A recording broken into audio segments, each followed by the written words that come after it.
Bueno, buenos días. Hoy vamos a empezar con el tema de gravitación para Física General 2 y vamos a empezar con las leyes de Kepler.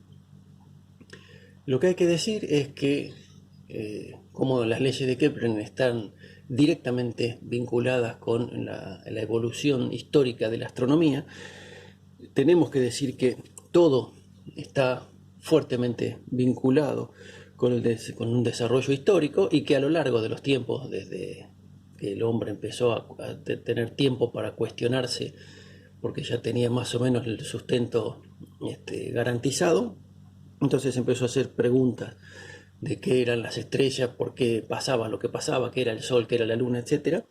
Y entonces lo que intentaron en todo momento fue tratar de describir el movimiento del Sol, de la Luna, de las estrellas, etcétera. Y no quedaba más remedio en ese momento, o sea, desde entonces, usar como sistema de referencia a la Tierra, que era donde los antiguos estaban parados.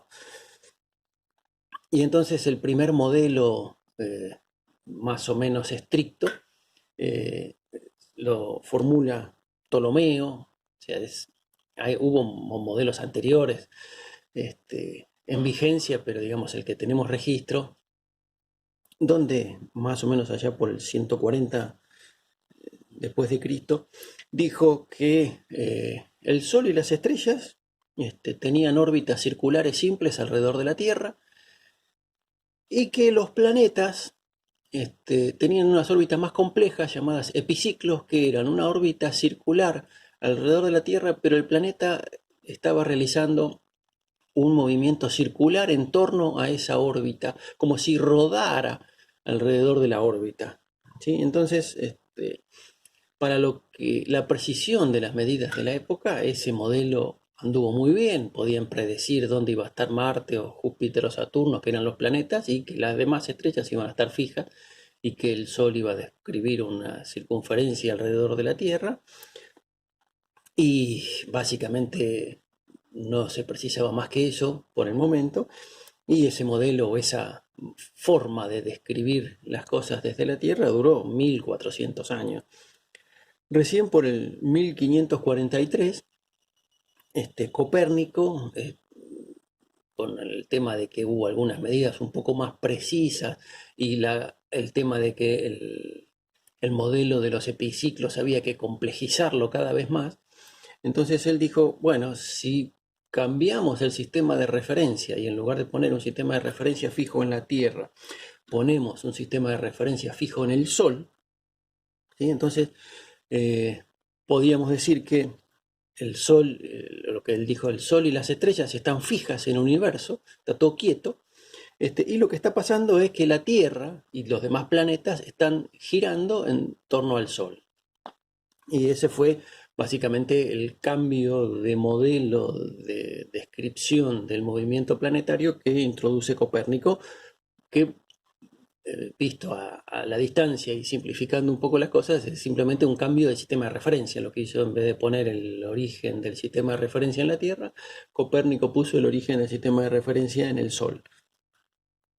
Obviamente, en ese momento la Iglesia tenía un gran poder y fue uno de los principales opositores que tuvo, porque ya la Tierra dejaba de ser el centro del universo y eventualmente podría estar el Sol como centro, o eventualmente el Sol tenía el mismo grado de importancia que el resto de las estrellas o dentro del resto de los puntos brillantes que estaban en el cielo, porque todos estaban fijos y la Tierra empezaba a moverse alrededor del Sol. Y bueno, eh, más allá de esta discrepancia con el punto de vista eclesiástico, ese modelo funcionó más o menos bien de vuelta para la precisión de las observaciones de la época.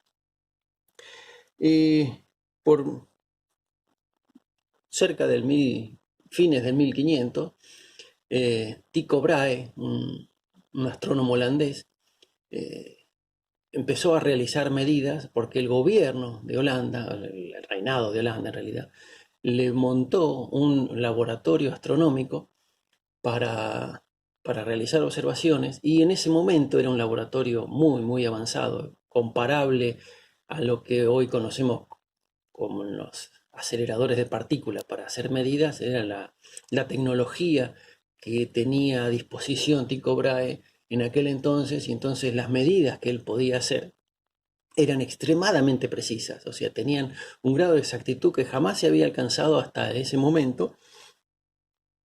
Y entonces él lo que hizo fue básicamente recolectar con un grado de precisión muy grande un montón de medidas de posiciones de planetas, de estrellas, de lunas, etcétera, de modo que eh, se contaba en ese momento con un conjunto de datos que hasta entonces no se tenía. Y sobre el final, en el 1600, 1599, empezó a trabajar con Tycho Brahe Kepler, que era un astrónomo, en realidad un astrónomo, era una persona inquieta que estudiaba las estrellas, y fue discípulo de Kepler, se incorporó al grupo de trabajo de de Tycho Brahe, perdón, y el tema es que trabajaron juntos muy poco tiempo, cerca de un año y monedas, y después Tycho Brahe se muere y queda a cargo del laboratorio Kepler con todos los datos hasta el momento muy preciso.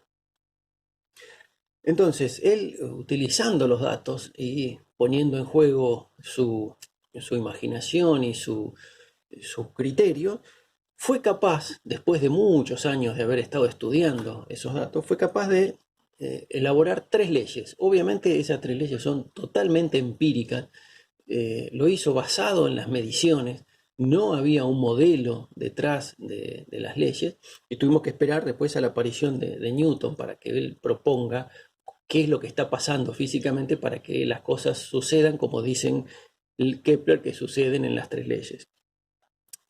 Las tres leyes las hizo, digamos, en 1609 hizo la primera ley, la segunda ley. La primera ley dice: todos los planetas se mueven en órbitas elípticas con el Sol en uno de sus focos.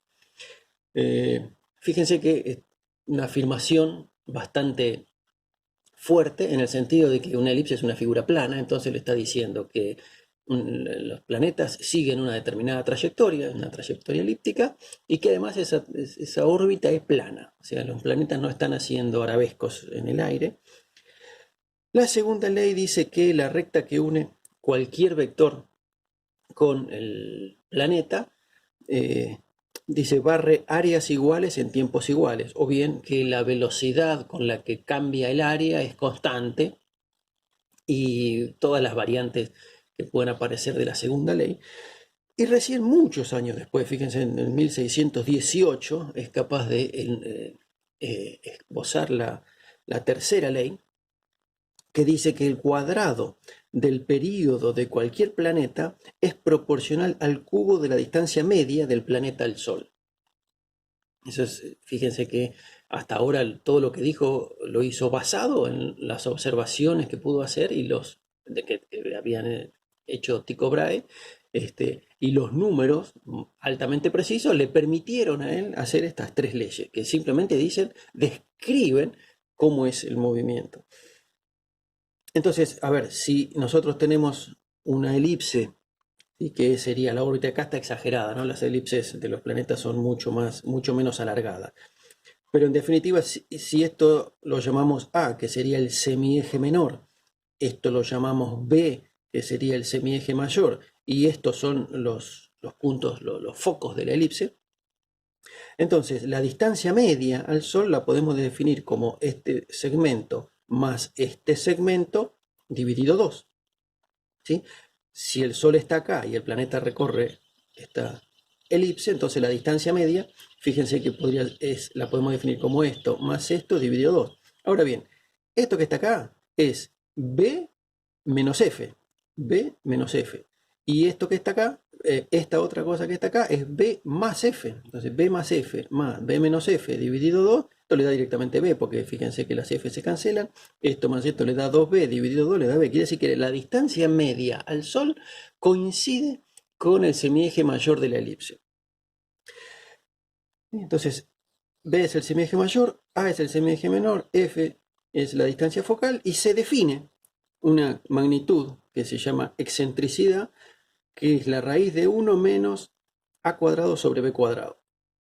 Entonces, cuando esto va entre 0 y 1, ¿no? Cuando la distancia b es igual a la distancia a, quiere decir que se trata de una circunferencia, la excentricidad vale 0. Y en la medida en que b se hace cada vez más grande, este número se hace cada vez más chiquito y la excentricidad tiende a 1. O sea, una elipse muy alargada tendría una excentricidad cercana a 1. Los planetas, salvo alguna excepción, pero describen órbitas muy, muy similares a una circunferencia, con lo cual lo que estamos diciendo es que esta excentricidad es pequeña, es un número muy chiquito. Bien, entonces, como para tener una idea, fíjense si nosotros nos fijamos en la Tierra y el Sol. Acá de vuelta la órbita está como exagerada, ¿no? Pero tenemos el Sol en uno de los focos, la Tierra describiendo la órbita, y este punto, que es el punto más cercano, que se llama perihelio, está a 147,2 por 10 a la 6 kilómetros, mientras que el afelio, o sea, el punto más alejado, está en 152,1 por 10 a la 6 kilómetros. O sea, son bastante próximos estos números, o sea, esta distancia y esta distancia son números prácticamente del mismo orden. Y la distancia media al Sol, que corresponde al semieje mayor de la elipse, es esto que está acá, ¿no? 149,6 por 10 a la 6 kilómetros. Son datos que por ahí les pueden servir a la hora de tener que resolver algún problema que vaya a aparecer en la práctica. Si analizamos la segunda ley, que dice que el planeta barre áreas iguales en tiempos iguales, se puede demostrar fácilmente que cuando el planeta está pasando cerca del Sol, la velocidad es más grande que cuando está lejos del Sol, ¿sí?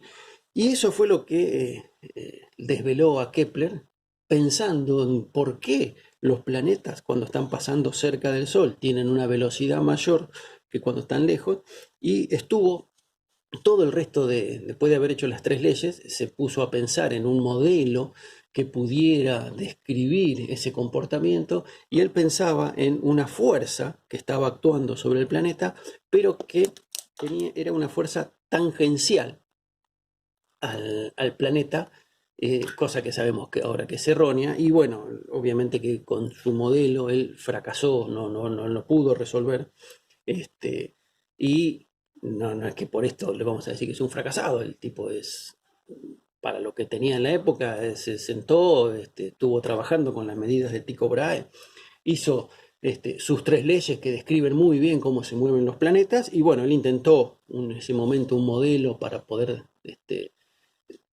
justificar el por qué se mueven los planetas de esa manera, y no lo logró. Finalmente tenemos que apareció Isaac Newton, que es una singularidad completa a lo largo de toda la ciencia. Creo que nunca más vamos a tener a alguien como Newton, que por cierto vivió bastante, porque entre que nació en 1643 y murió en 1729, vivió 84 años, es mucho para esa época.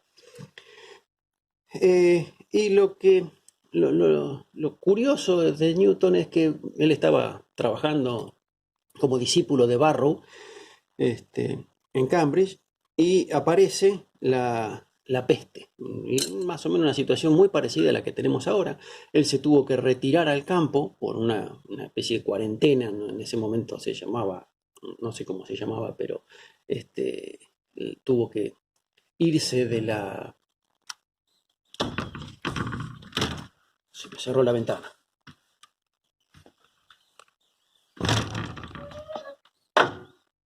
Ahí está.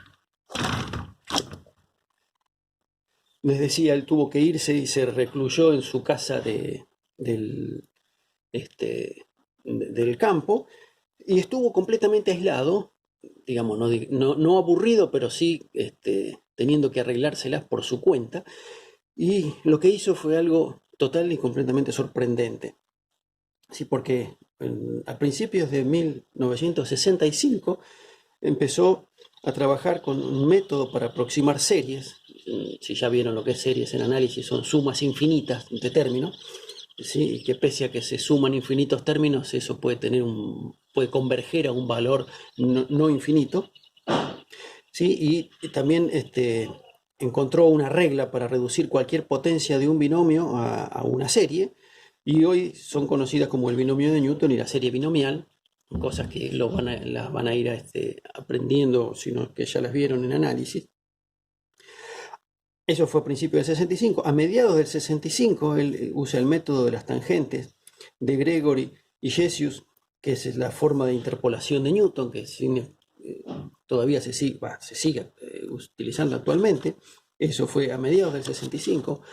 A fines de 1665, él desarrolla todo el cálculo diferencial, o sea, todo lo que ustedes ven en análisis 1, la existencia de las derivadas, el significado de las derivadas, cómo analizar funciones con sus derivadas, sus distintas derivadas. Bueno, él lo hizo eso a fines de 1965.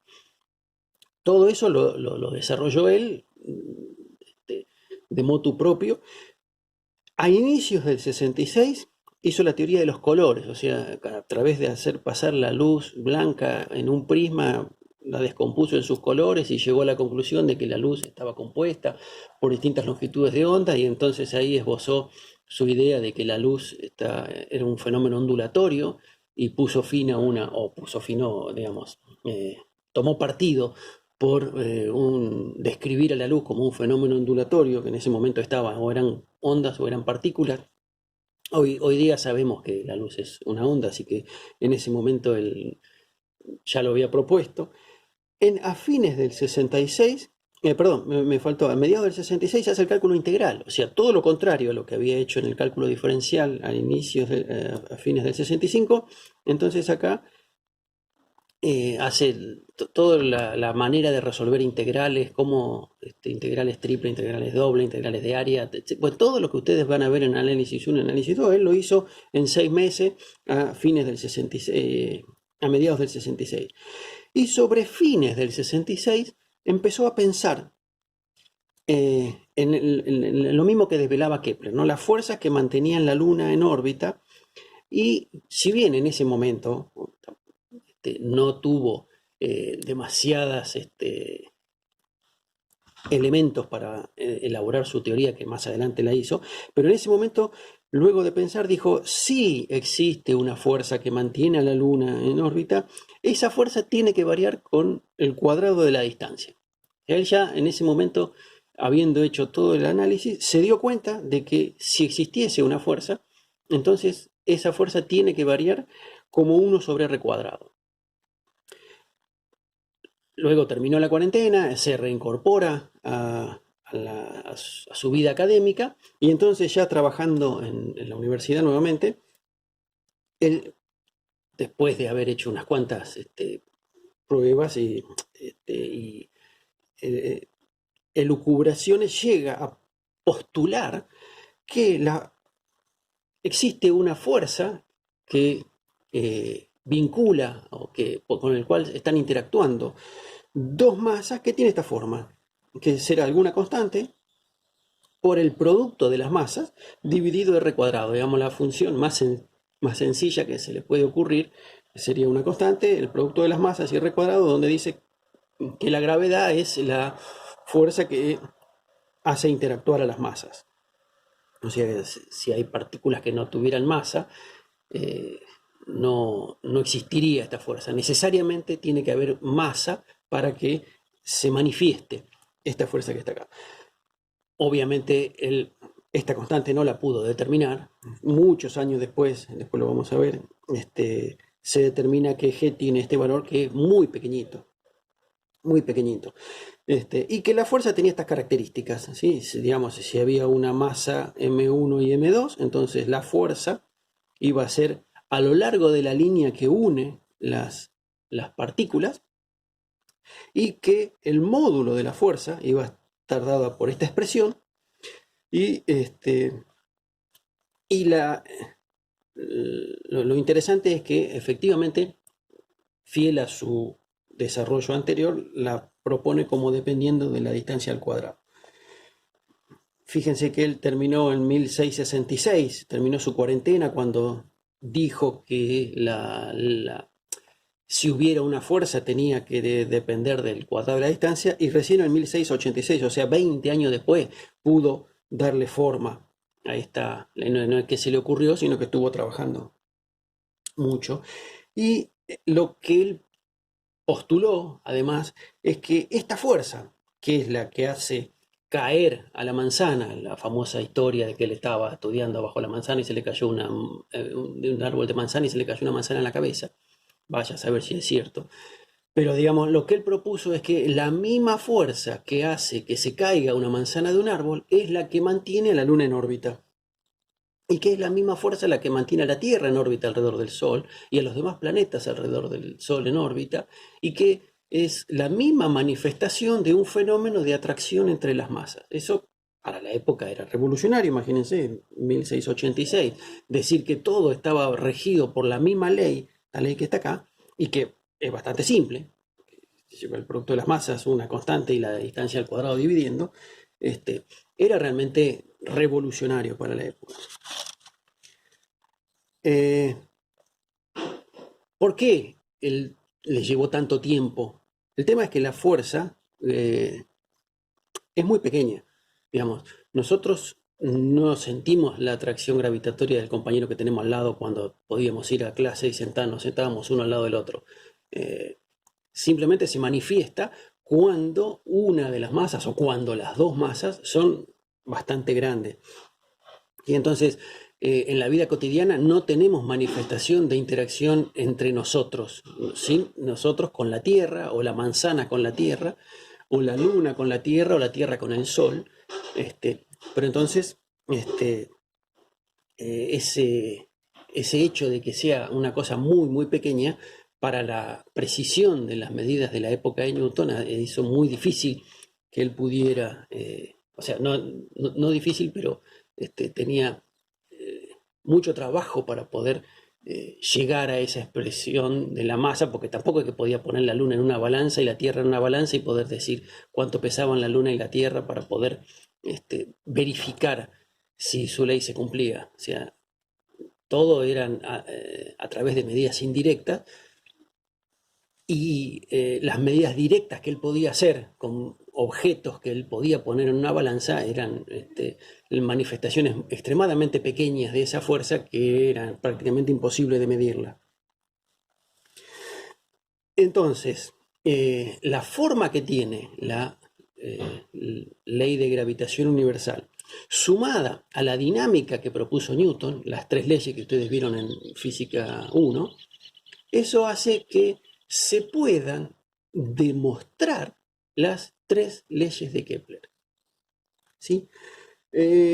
Siempre la primera ley, que dice que el movimiento es una elipse, la vamos a demostrar un poco más adelante cuando tengamos un poco más elementos, pero hasta este momento, en esta altura, vamos a empezar viendo cómo demostrar la segunda ley.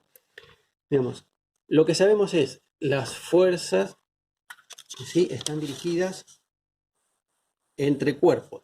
Ese tipo de fuerzas se llaman fuerzas centrales.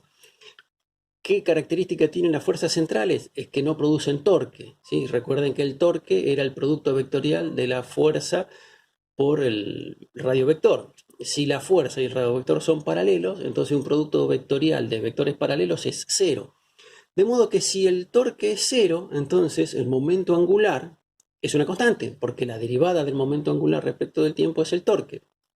Entonces, si el momento angular es constante, quiere decir que a lo largo de la órbita, si ponemos un sistema de referencia fijo en el Sol y describimos el movimiento de un planeta, el momento angular es constante.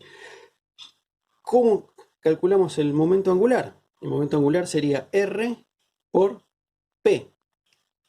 Fíjense, si el producto vectorial de R y el vector B diferencial T me está dando este área que está acá, este área de este paralelogramo.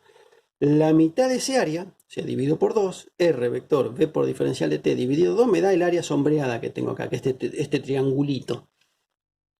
Si yo multiplico y divido por la masa, entonces me queda que el diferencial de área es 1 sobre 2m, R, producto vectorial, m por b por diferencial de t, pero m por b es p, y R, producto vectorial, m por b es L. Entonces lo que me queda es que el módulo del diferencial de área es 1 sobre 2m por el módulo de L, pero justamente como la fuerza es central, L es constante, y entonces dA de t es una constante, o bien que el cambio del área en tiempos iguales vale siempre lo mismo, que es esta constante. Eso lo que nos permite es, a partir de la conservación del momento angular, debido a que la fuerza es central y no produce torque, podemos demostrar la segunda ley de Kepler, que el radiovector barre áreas iguales en tiempos iguales.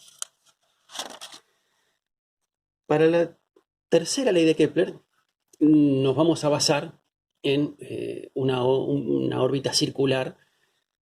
Después se puede extender a una órbita elíptica, pero la demostración de la tercera ley de Kepler en una órbita circular es sencilla, y a los efectos de demostrarla, digamos, la vamos a hacer con una órbita circular. Nosotros tenemos que si la órbita es circular y la segunda ley me dice que el radiovector barre áreas iguales en tiempos iguales, lo que me está diciendo es que la velocidad angular de un planeta que se mueve en una órbita circular es siempre la misma, porque como el radiovector no cambia, tiene siempre la misma longitud, siempre va a barrer el mismo área en el mismo tiempo. Y eso lo que me está diciendo es que en una órbita circular, un planeta o un satélite o lo que fuere se va a estar moviendo con una velocidad angular constante. Que la velocidad angular constante sea constante significa que no hay aceleración tangencial, que toda la aceleración que tengo es una aceleración centrípeta, ¿sí? Entonces, si planteamos la segunda ley, ¿no?, que me dice que fuerza es igual a masa por aceleración, esta aceleración es solamente la aceleración centrípeta, porque no está cambiando el módulo de la velocidad, solamente cambia la dirección de la velocidad, ¿sí? Ahora, si reemplazamos F como la fuerza de gravedad, donde m es la masa de la Tierra, m chiquita es la masa de la, perdón, sí, m chiquita es la masa de la Luna, por ejemplo, esta es la distancia Tierra-Luna al cuadrado, y reemplazamos por la masa y la velocidad angular, la aceleración centrípeta la ponemos como la velocidad angular al cuadrado por r. Esto mismo vale si pensáramos que esta es la masa del Sol, esta es la masa de la Tierra, ¿sí? Y entonces, independientemente del sistema que estemos estudiando, ¿sí?, que es una masa grande en el centro del sistema de referencia y una masa más pequeña realizando una órbita circular, para cualquiera de los sistemas esta expresión vale siempre. Y entonces, fíjense que se cancela la masa pequeña, ¿sí? Si reemplazamos la velocidad angular por 2pi dividido el periodo, entonces obtenemos esta expresión que está acá, de haber reemplazado este r, lo ponemos acá, queda como r cubo, y acá nos queda 2pi cuadrado sobre t cuadrado, y si damos vuelta a esta expresión, nos queda que el periodo al cuadrado es una constante por r al cubo, ¿sí?, que no es otra cosa que la tercera ley de Kepler. Él decía que el periodo al cuadrado era proporcional a la distancia media al Sol. Y en este caso nos quedó proporcional a la distancia media al Sol al cubo, que es siempre la misma. Si hiciéramos esto mismo pensando en una elipse, la demostración es un poco más compleja, ya no es tan elegante como esta que hicimos acá, pero se puede llegar exactamente a la misma conclusión, donde en lugar de aparecer R, acá aparece el semieje mayor de la elipse, como ya vimos, ¿sí? Y como para ir redondeando, para poder determinar el valor de G, tuvimos que esperar más de 100 años después de la muerte después de la postulación de la ley de gravitación universal, para que Cavendish, con un experimento usando la balanza de Cavendish, si ustedes lo ponen en YouTube o en Wikipedia van a ver, es un dispositivo con una balanza de torsión. Recién ahí Cavendish fue quien fue capaz de calcular el valor que tiene la constante G, que efectivamente es un valor muy pequeñito. Yo se lo mostré por acá. ¿sí? Del orden de 6,67 por 10 a la menos 11. Es un valor muy chico. Una cuestión que queda para mirar, para pensar un rato, es lo que se denomina la equivalencia entre la masa gravitatoria y la masa inercial. Porque ustedes conocen la segunda ley de Newton, que dice fuerza igual a masa por aceleración, y lo que estamos poniendo de manifiesto en esa segunda ley es la respuesta de un sistema frente a un estímulo. O sea, nosotros le aplicamos una fuerza y el sistema se acelera. Y la relación de proporcionalidad entre el estímulo y la consecuencia es la masa. O sea, la proporcionalidad entre la fuerza y la aceleración observada es la masa. Mientras que en la expresión de la fuerza gravitatoria aparece también como una característica del cuerpo, la masa, pero ya jugando un rol diferente, no como una respuesta frente a un estímulo, sino como la consecuencia de la interacción entre dos cuerpos que tienen masa. Entonces, una de las pruebas que hizo Newton fue decir, bueno, supongamos que la masa gravitatoria y la masa inercial son diferentes. Entonces, cuando yo quiero evaluar la fuerza, ¿sí? Para ver cuál es la fuerza gravitatoria que está puesta en juego, tengo en principio la constante, la masa de la Tierra, la masa gravitatoria del cuerpo en cuestión dividido R cuadrado. Este R cuadrado vendría a ser el radio de la Tierra si estamos en la superficie de la Tierra. Y esto igual a la masa inercial por la aceleración. O sea, la segunda ley de Newton, donde estamos pensando en un cuerpo que es atraído por la Tierra, o que sufre la atracción de la gravedad de la Tierra. Entonces, si despejamos la aceleración, entonces tendríamos que esto es g por m de la Tierra sobre el radio de la Tierra al cuadrado por este cociente. ¿Sí? Si este cociente toma valores diferentes para distintos cuerpos, donde no es cierto que la masa gravitatoria y la masa inercial fueran la misma, uno debería medir para distintos cuerpos distintas aceleraciones en la superficie de la Tierra. Hasta donde sabemos, ¿sí? Todos los cuerpos caen con la misma aceleración en la cercanía de la superficie de la Tierra, y entonces uno podría estar relativamente convencido de que este cociente vale 1 y que entonces la masa gravitatoria y la masa inercial son lo mismo. Independientemente de esta experiencia o de esta demostración relativamente sencilla que yo acabo de hacer acá, hay otro tipo de experiencias para verificar si la masa gravitatoria y la masa inercial son la misma cosa, y les puedo contar o les adelanto que hasta donde se ha podido medir, hasta la precisión que el experimento puede reportar, efectivamente la masa gravitatoria y la masa inercial son la misma cosa. O sea, no hay una posibilidad de distinguirlas hasta el momento. Pero podrían no ser lo mismo, ¿no? Ustedes entienden que se trata de dos fenómenos diferentes. Uno está vinculado con la dinámica, que también la desarrolló Newton, pero que tiene que ver con la característica de un cuerpo como respuesta a una fuerza externa, y el otro, dentro de la ley de gravitación, lo oponemos una característica del cuerpo que, si quieren, es la cantidad de materia que tiene, o algo vinculado con la cantidad de materia, y que entonces podría no ser la misma cosa.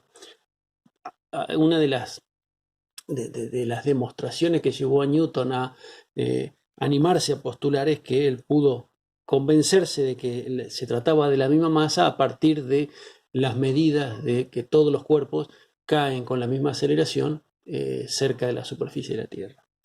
Bueno, y con esto podríamos dar por terminada esta clase. En la clase que viene vamos a hacer algunas cuentas para ir formalizando todas estas cuestiones de la tercera ley de Kepler y el tratamiento que hacemos de los cuerpos, tomando uno solo de ellos cuando uno tiene una masa muy grande y el otro una masa pequeña. Bueno, muy bien.